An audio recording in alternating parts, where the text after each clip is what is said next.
اسی طرح یہ قوم جس کو میں نے عرض کیا منتشر، مایوس، بے مقصد اور بے سمت، اس قوم کو دوبارہ قوم بنانے کے لیے جیسا کہ میں نے عرض کیا ایک بنیادی تبدیلی چاہیے، اور وہ بنیادی تبدیلی قوم کے لوگ اس کے آرزو مند ہیں، مگر اس تبدیلی کے باب میں بھی ان سے دھوکہ کیا جاتا ہے،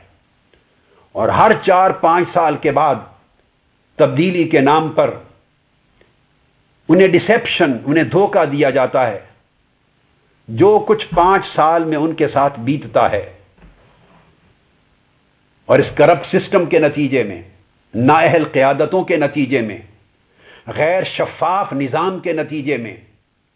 غیر مؤثر حکومتوں کے نتیجے میں اس قوم پر جو مظالم ڈھائے جاتے ہیں،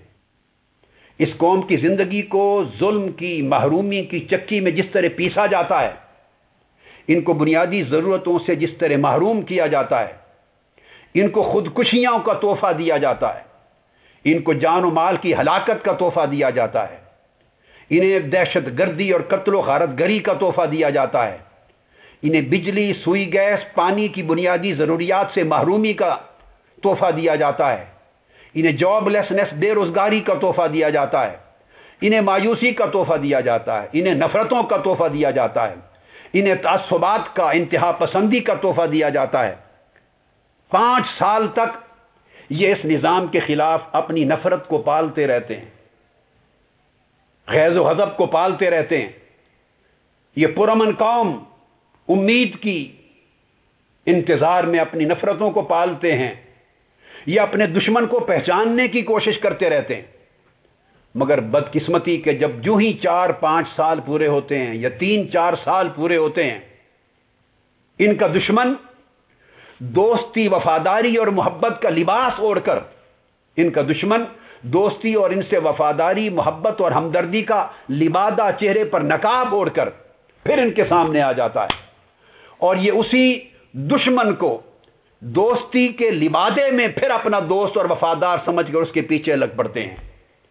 رہزن پھر رہنما بن کے ان کے سامنے آ جاتا ہے، لوٹنے والا ان کی عزت اور جان و مال کا محافظ بن کے ان کے سامنے آ جاتا ہے،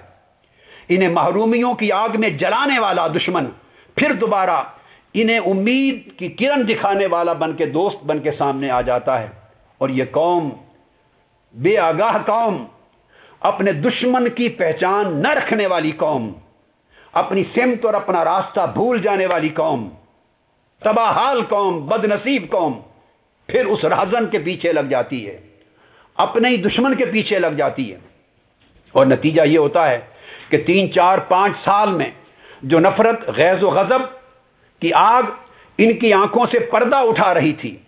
انہیں حقائق سے آگاہ ہونے کا سلیقہ سکھا رہی تھی،